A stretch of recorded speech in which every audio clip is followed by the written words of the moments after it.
Well, on the bottom row of spreadsheet, total hours.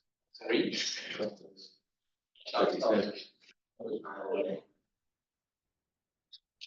Good afternoon, everyone. Andronikos joined my greater research group some many years ago. Established researcher in general relative cosmology. And I like to think that I influenced his interest in looking at mathematical biology. And he's going to give us an interesting talk on the subject today. Thanks. Thank you, Kevin. It's always nice to meet you.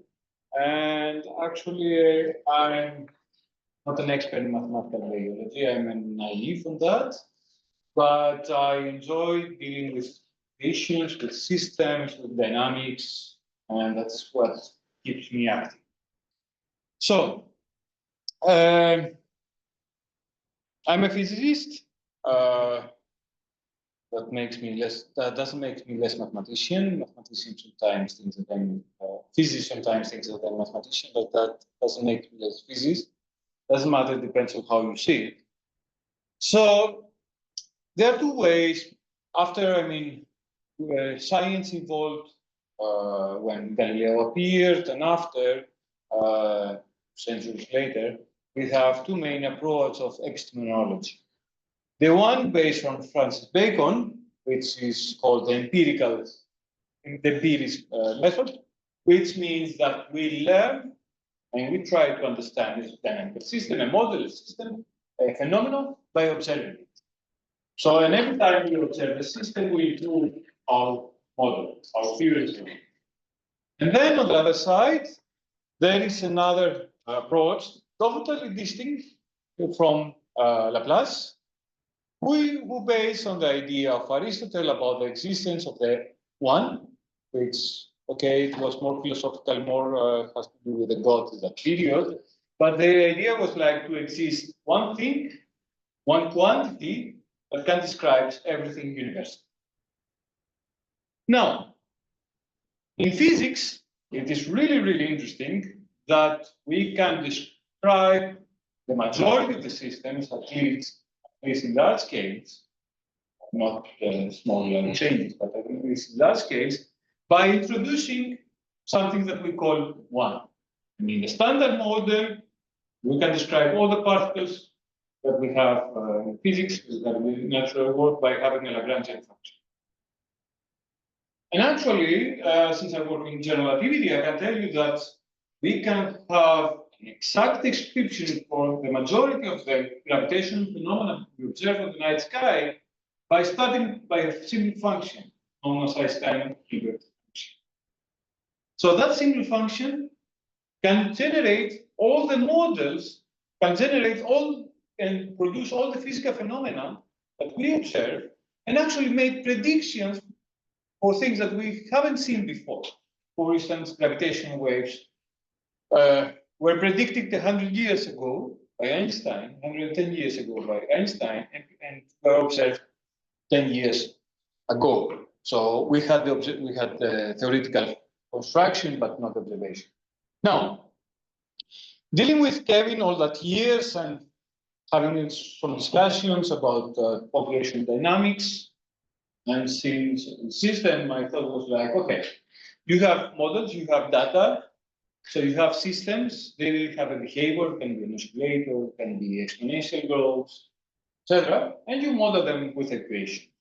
So can we see if there is not a variation principle, not a law, but if there exists a more general way to construct or modify a model, more simply, let's say, more elegant way to construct a model to explain what we observe.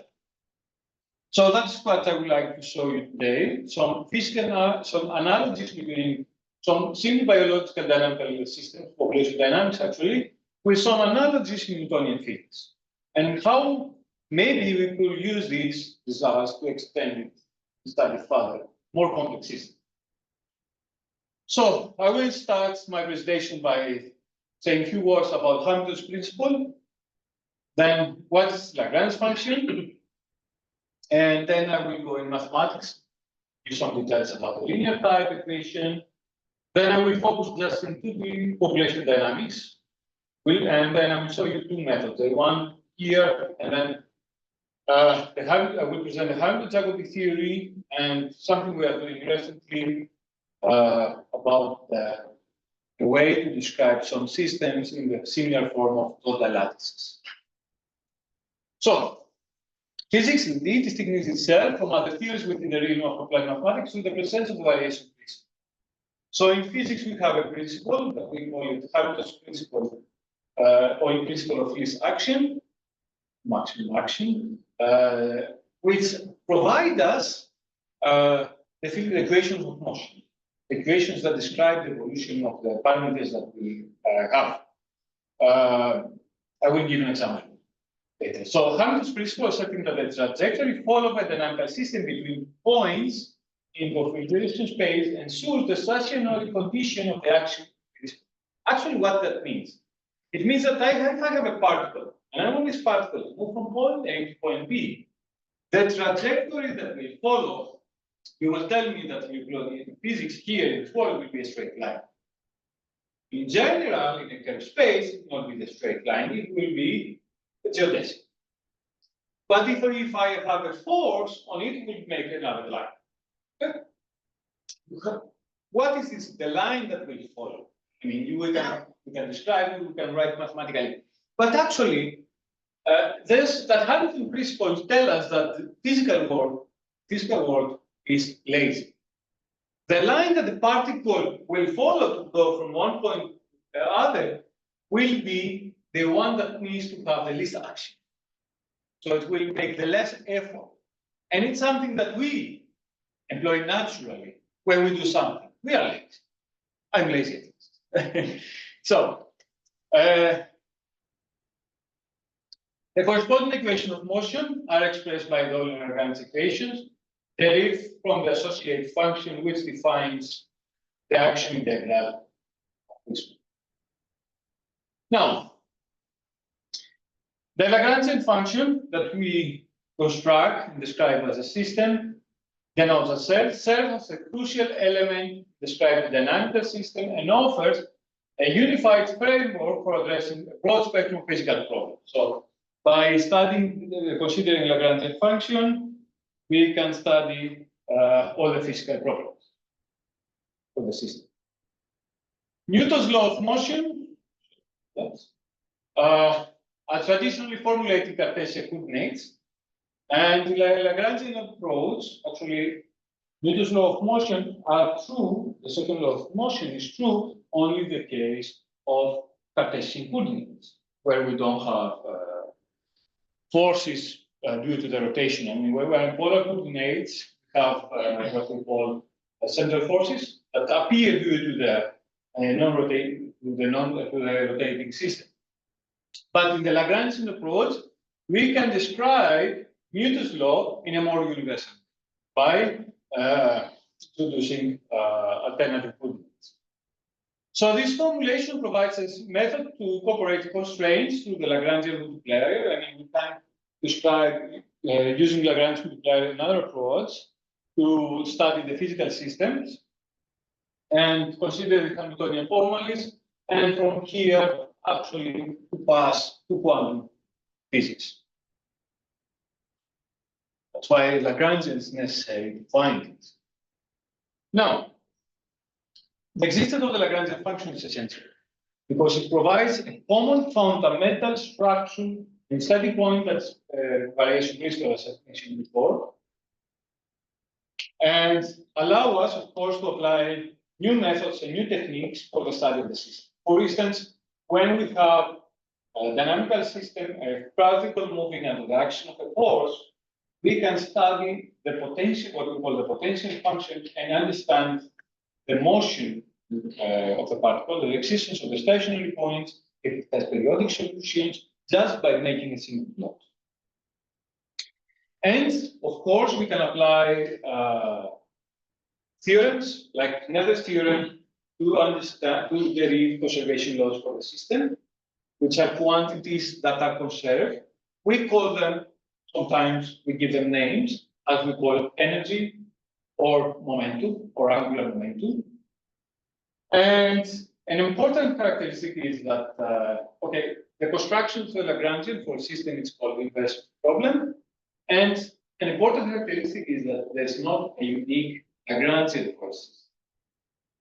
So maybe we found one, we can study when we generate the system. It's not necessarily a unique one. I will show you later with some examples, but in the Hamiltonian formalism, it's a unique Hamiltonian.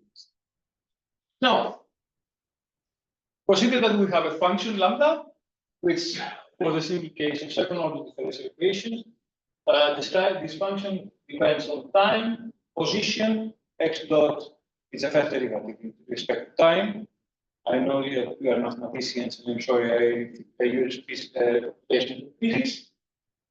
So this function depends on the first derivatives and the variation of it. Let's see, we variate x. This is a new x prime. It's not the derivative here with a small variation with this boundary condition.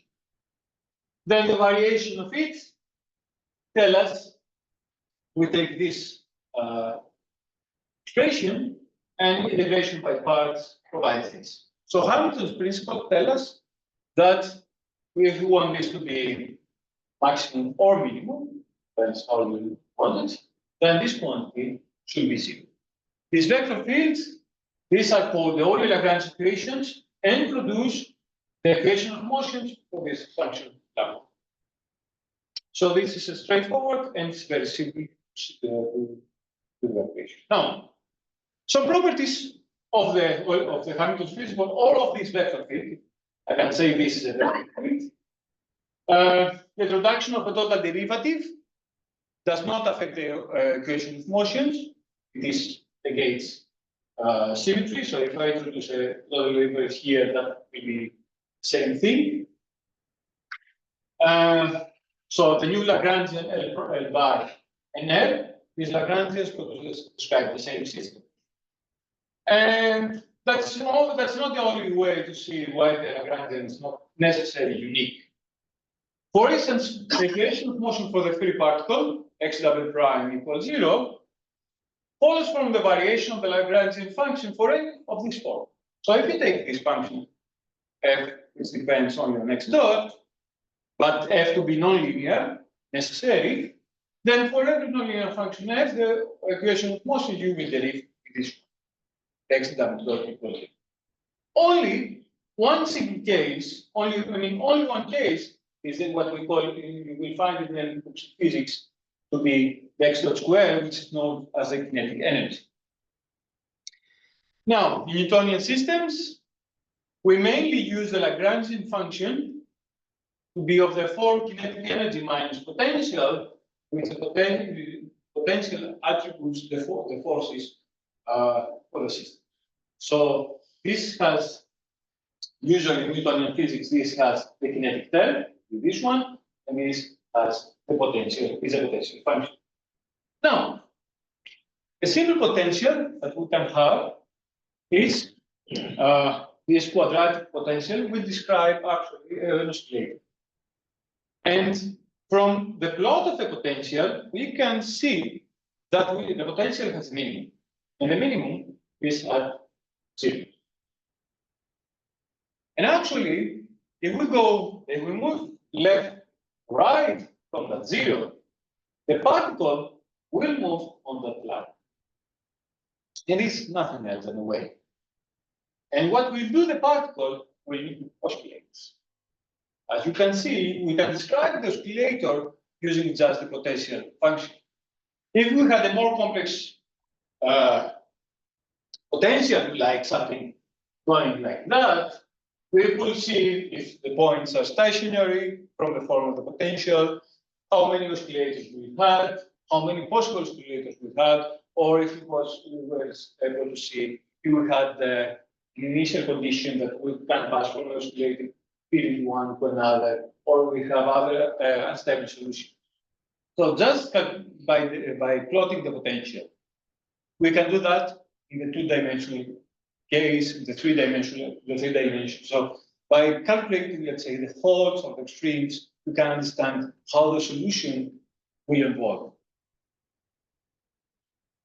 Now, I discussed before that we can use techniques like NITheCS theorem.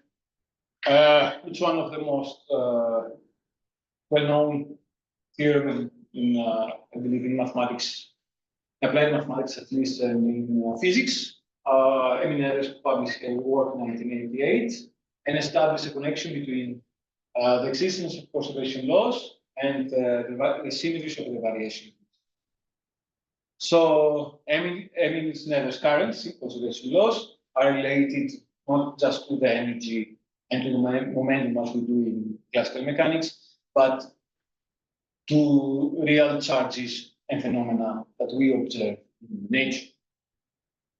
The Lagrangian formulation in physics allow us to apply this theorem and extend and understand the physical phenomena better. So our idea was like, can we construct Lagrangians for relation dynamical systems in order to see if these methods can be applied? Now, doing some search, I found two main studies by Zuback and Franco and another by Payne, where they introduced, these were the first I found historically, that introduce Lagrangian functions to studies of population dynamics. You can construct Lagrangian function to define any system of equations without any problem, but you can introduce Lagrangian multipliers. So, and actually what you do is you write just a system in a linear form. It's in the form of linear momentum using the Lagrange multipliers. But that's not gives you extra information, just you introduce in the function constraints, which are the original system. So for me, while the discussion were interesting, for me, in terms of, I wanted to go to Lagrangians where they were nonlinear in the velocity.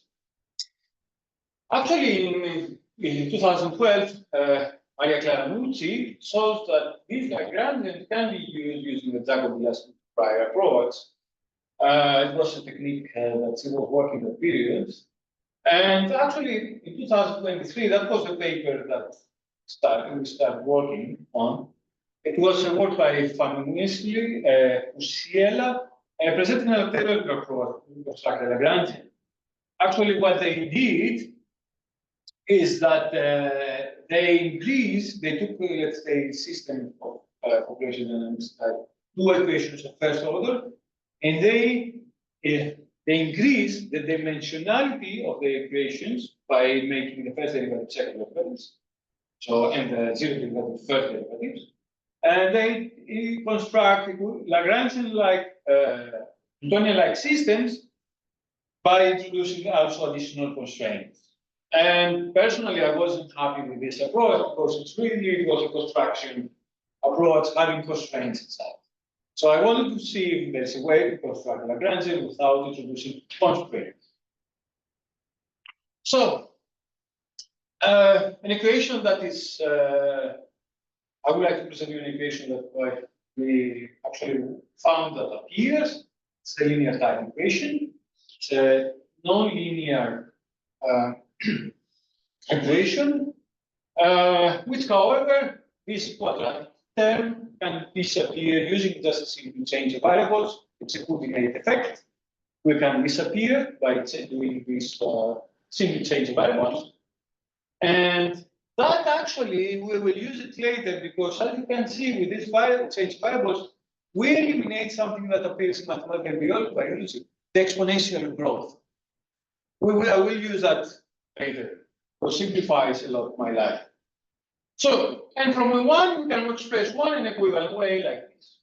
So it's the same equation, just without the quadratic term. It's more simple. Now, in order to see the linear of this equation, for arbitrary beta and gamma does not have necessarily a Lagrangian function. and a natural equation with other transformation. Okay. Now, the question indeed is if there are specific functions beta and gamma where this can be simplified further, or we can write a Lagrangian function. And indeed, for functions beta and gamma for specific case, there were some specific examples that equation can be simplified. For instance, where beta and gamma, beta is a constant, and gamma is linear, that became a linear equation. It's maximum symmetric, it's linear, and it's equivalent to the free particle, or it's a dumb oscillator, or a oscillator is zero. So everything was pretty straightforward. Another example is this be 3 times y and gamma be y cubed. This is a Paliathanasis equation which exists in transformation that can be written in the same form of the so we can construct a Lagrangian for this. Nevertheless, in order to simplify the economic calculation only, I wanted to write the equation in a little different way, applying a conformal transformation. I can do that, and I changed what we call we changed the independent variable by applying that transformation, which is called conformal transformation. In the one linear case, conformal transformation does not affect the physical solution, if you want to say correct. So the solution remains, if you construct the solutions too, using the conformal transformation, you can go back to construct the solution of the original system. So by doing this, we can write the linear equation in this form. Now, this equation has the linear type equation has actually admits a Lagrangian when function gamma and b are related using this condition. I found it in the paper of Nucci in 2010. So that the Lagrangian function is this one, and it's actually a nonlinear Lagrangian in terms of the velocity slash momentum. And this Lagrangian is autonomous, and that means for arbitrary function, another symmetry which will use the conservation law, and if because it is a fact it is autonomous, we can say that it's energy. These functions depend one, so they don't. So they do have a limit of how it can be arbitrary. I mean, that property can be arbitrary. Absolutely. Yes. How we evolve the system, that's dependent on the function. But that property holds for arbitrary function. The only thing is that you want to have this constraint.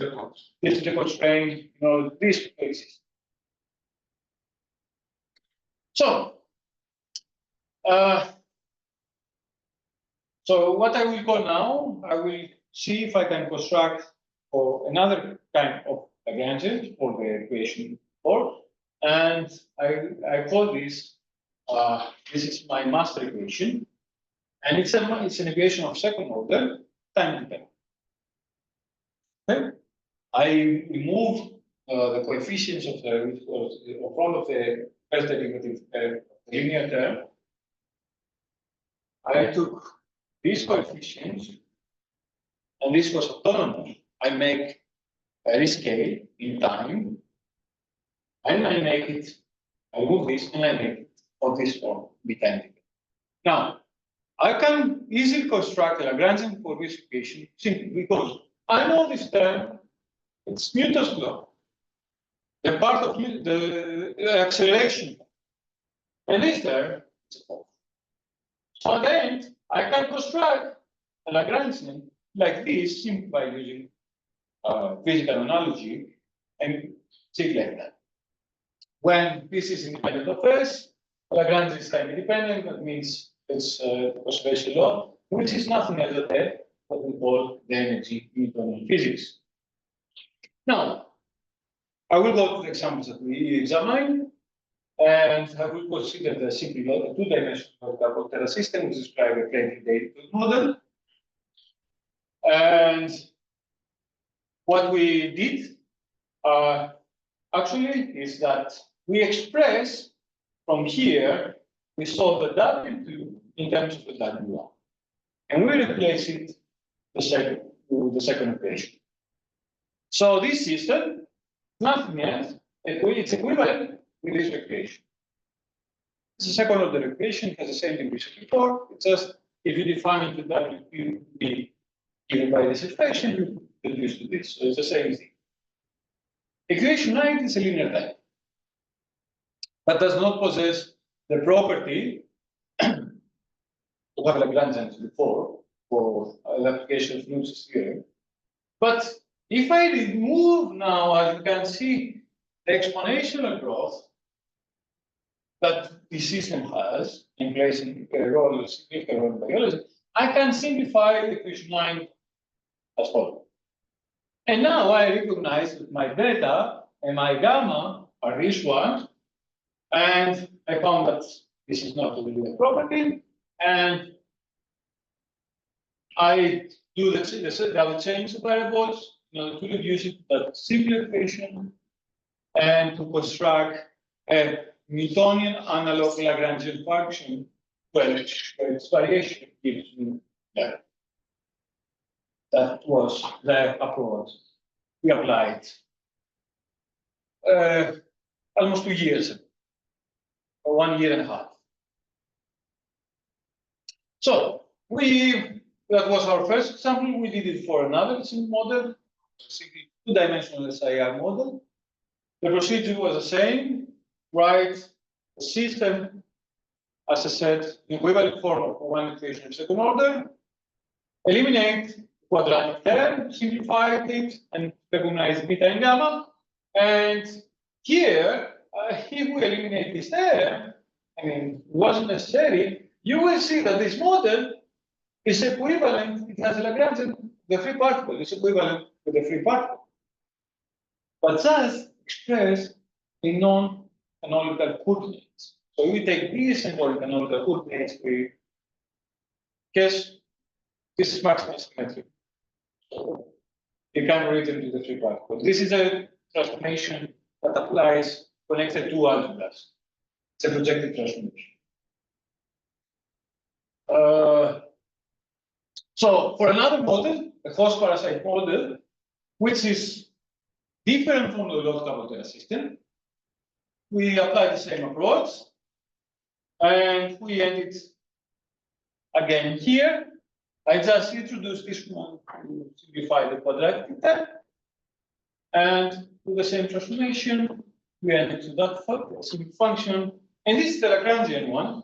And as you can see, this is a nice Lagrangian where we have an oscillator and a linear force under the same time-dependent, mass-dependent spring, as we like to say in physics. We have a spring that, or a system that the mass or the spring changes the time. I mean, it can be relaxed as the spring goes. It can be more soft, for instance. That's the case. It changes the frequency. Now, equation 19 actually is nothing else than the force oscillator. As you can see, it's an oscillator with the force, with the time dependence here, and this is actually maximum equation, and we can write it also as a free particle. So while we haven't found it before, while here maybe this Lagrangian has no conservation law, we can apply another set of transformations and construct conservation laws for this Lagrangian. And actually, we were able to construct the Lewis environment by producing the Hamiltonian system. Now, for the Easter Island population model, this is the fourth model that we studied, the final one. The analogies are similar. We were able to find a Lagrangian function of this form when the two constants A and H are related using this expression.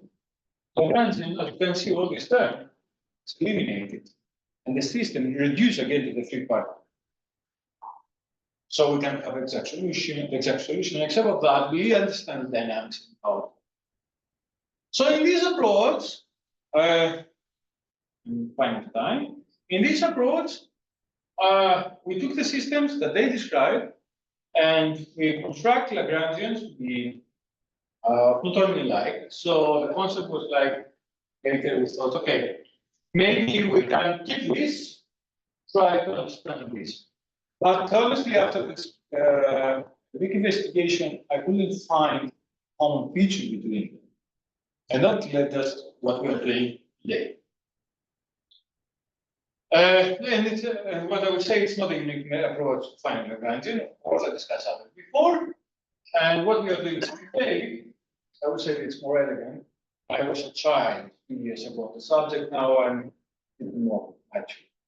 So, the definition I said is not unique. And for an example, consider the two-dimensional scalator. Let's say. The two-dimensional scalator, I can describe it with two Lagrangians, please. One is this, and one is this. And actually, the one is the conservation law of the number. So if you take the one, you can describe the conservation law of the number by this. And these are the two equations for the now,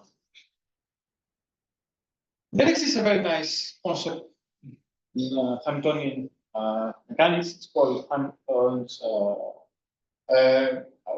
Okay, we can express in Lagrangian formalism, we express everything in terms of when we are in the manifold, we express everything in the dimension space for those who are doing topology. So, but instead of that, we can work with the Hamiltonian formalism by introducing the momentum and applying the algebraic transformation. I can express the field equations times of the new function, which is called H, Hamiltonian functions. And these are for Hamilton's equations, and this should be prime, sorry, for typo. And we know for autonomous system, the Hamiltonian function H is what we call as H.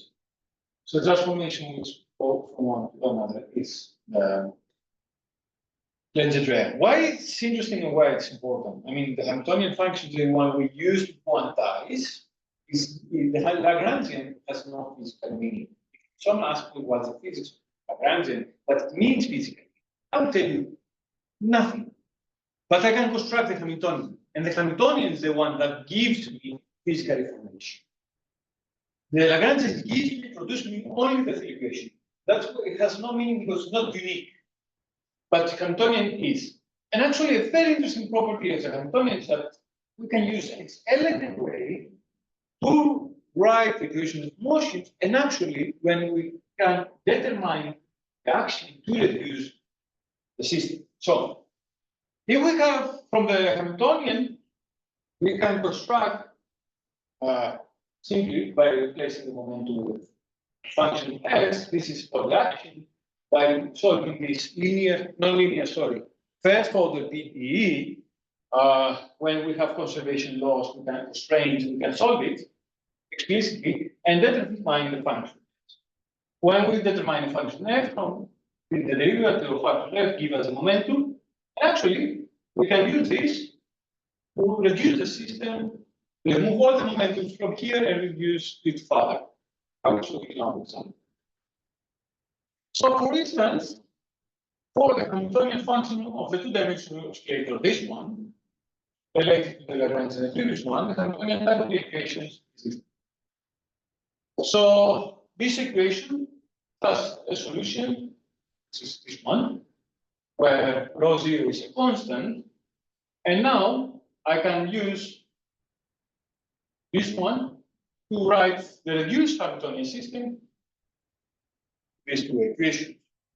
This is a standard analysis, and we can integrate that to find the solution for the scale. So, what was the idea? We have again this two-dimensional logical system. And the idea was now, okay, is that system,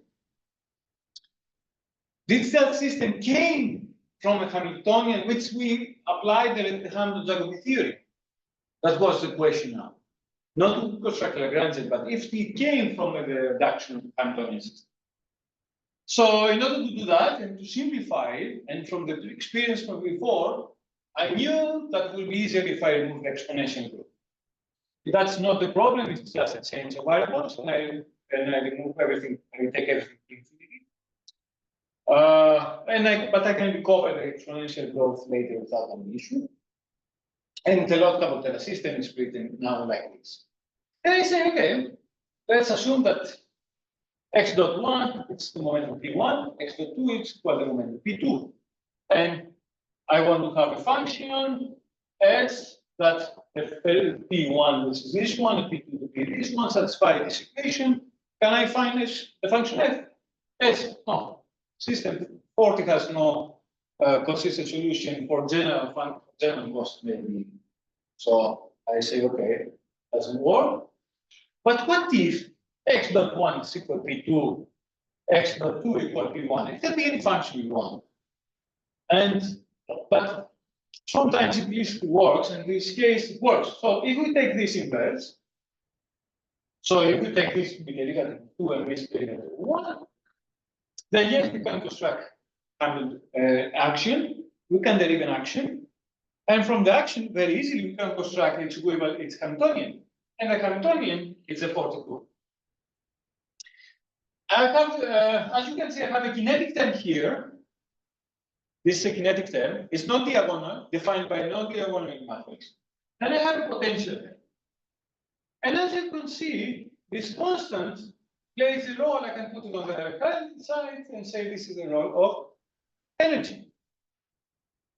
So I can give now a physical analog to the constant A, which is plays the role of energy in the Newtonian system. Now I can apply second transformation. I can apply second transformation just to make this term, the non-diagonal term, diagonal. Because we enjoy it like that. And this is just this change. Now you can see now I have kinetic energy, normal, x p1 squared, but I don't have plus here. I have minus. We use that in special relativity, in general relativity. So it seems that the space that we define, it's not a Euclidean space, but has a Lorentzian sigma. It's flat space of Lorentzian sigma. But the nice thing is a potential one. As you can see, the potential one has a potential function. And if I want to consider x1 and x2 to the original variables, the transformation is like that. Now, the stability properties of the original system, the two-dimensional Lotka-Volterra system I showed you before, are well known.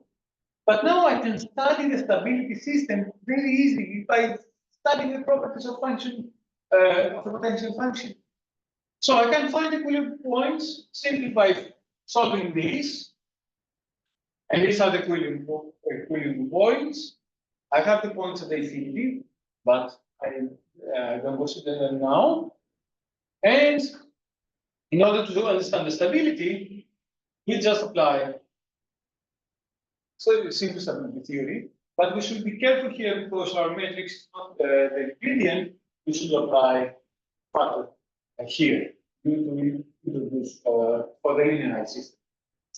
And we recover, of course, easily the well-known result that the point is the center A is. Now, the same thing we did it for the Lotka-Volterra SIS system of this form, and again we end it with the same Hamiltonian like this. Now, in physics, systems like that, exponential functions are called total lattices. That was for me really interesting. Total lattice is what? I have points, particles that interact, each particle interact with its neighbor with the exponential form.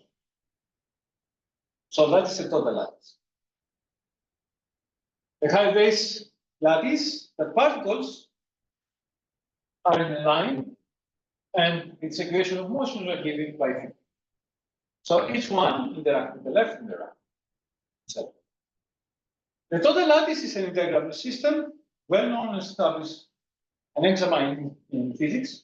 Force is the most simple one, and as you can see here, I have the same coefficient for the lattices for the forces, while this is not true for my previous case. And here I have the Hamiltonian, I have signature plus, including one. However, there are many studies that they introduce the generalized to the lattice, which is of this form. And we can start like that. We can see that if we consider that the metric is the Hamiltonian of the signature, and the coefficients take the generalized to the lattice take of this form, we recover the two-dimensional orthogonal system, and thus are not like this. So the concept is like, can we use this total lattice to extend multi-dimensional systems in biology? And I don't know. We'd like to investigate that. But the sense that this analogy appears for me, it seems that probably there should be something interesting. And another thing is that we defined the measurements. And what in physics, for instance, we have position, velocity, acceleration. And in biology, we have the number of species one and number of species. But when I went to the lattices, I made some change of variable. And there, I had something else. The variables P1, P2. They were describing the momentum of the one was the total sum of the number of species, and the other was the difference of them, the isotropic parameter. So it seems that the one, if I define differently what I measure or what I put in tables, I can describe it explicitly as a change of coordinates. Then, so the analogy is the following: I have position, I have species, I have potential, I have exponential growth. And in physics, I have x double prime, is this. Here I have the local in the system. And in physical biology, I can say I have from total population, I have the total population on the number of species, but the total population for every species, and the difference, and the number of the difference of the populations. And we can eliminate the exponential growth using the linear transformation, linearize it, and have a potential function. And indeed, the physical system, the biological physical analogy is exactly the same thing, and both of them share the common Hamiltonian function. So thank you. I wasn't time.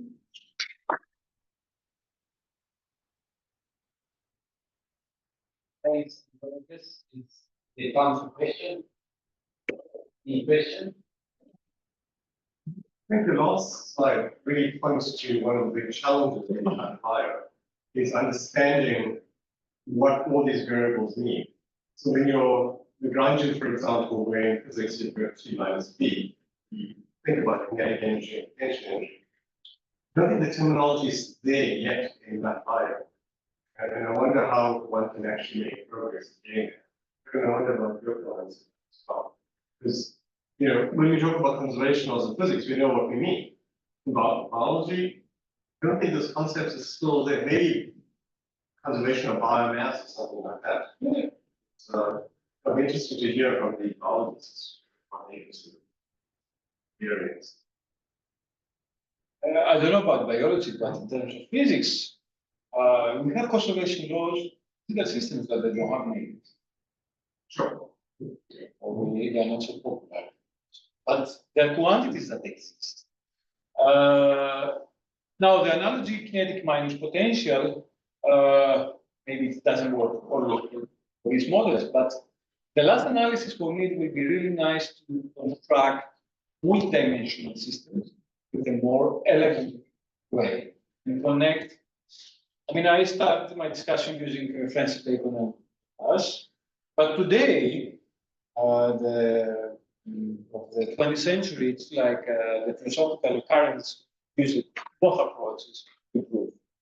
So maybe we can get some extra information. Maybe we can instead go to multidimensional local system and put things by hand. I mean, I know that people do it.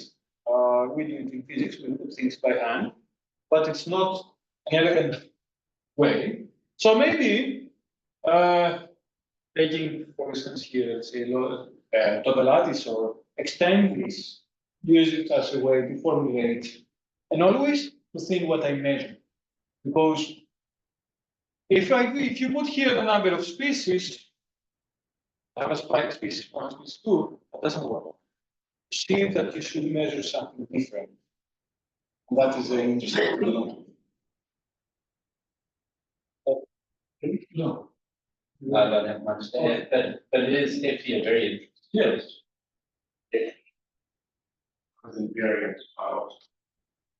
When you are comparing with physics, you see, because of Newton's laws in most of the physical systems. However, I see no reason why a biological system will be constrained to second order. And as soon as the order of the equation increases, you can, of course, make some Hamiltonian, some Lagrangian, but then comparing it to the physical systems would be quite. Yeah, sure, I agree. I don't say that's a global approach. I mean, it can work in some systems. But if you have four-dimensional system, you can work actually Lagrangian with only Newtonian. They have systems which are high order. That's a way just to get ideas. Done. Yes, just want to take off from the soda lattice idea. It's actually great insight to make these things. I'm wondering, are there any results that we can use in the understanding of soda lattices? Can help us. Because you see some of the equations you have, like even from the frame models, closed curves, or you know, a linear equation can have comes from the ball or something. Those also have good cycles. We gain any insights such as that from, let's say, connecting to a total lattice? For me, I mean, total lattice has oscillators. I mean, the way to understand the oscillators on the local rotator and the total lattice has the particles moving the lattice. Right. The only thing that I can understand. And how the particles interact with that exponential force, as they're going fast, getting weaker and stronger, is a thing that the animals will dominate on the other. The only thing that I can think. He's more expert than this. But all I was going to say is, one of the things that led to this was looking at data from biology, where there seems to be links between species, population dynamics, but it's unclear. So I think what Andronikos is thinking about how to link these. But yeah, exactly. That really add to your answer. Actually, it's, the data we had 100 species, something like that, a big number of species. To work with them, really, it is, you need something more, for me, more machinery to produce something more straightforward. Some of the species in the model, the data we saw, they interact with human. I don't know, they have small, some others have some. And maybe that can arise in that coefficient here around in the coefficient of exponential growth. And when I play a little bit with the data, I express them in other variables, so some of them might make differences. I found things more easily to study than the original plots we had. But still, it's something that we need to work. Anything else? I'll take a question. He uses generalized Hessian to look at the stability of those fixed policy, even if it was a center. Is that a global center or is it a nonlinear center? Actually, it was a global, it was a unique one. Yes, it's a unique one. The system has only one solution. It has two sources when they are the infinity, and the one space does not exist, the other that exists dominates. So This is great. To summarize questions, I think it's the kind of thing where you're starting out with something and time will tell if it has genuine useful applications in biology, but there's definitely great work. Thanks a lot, Andrew.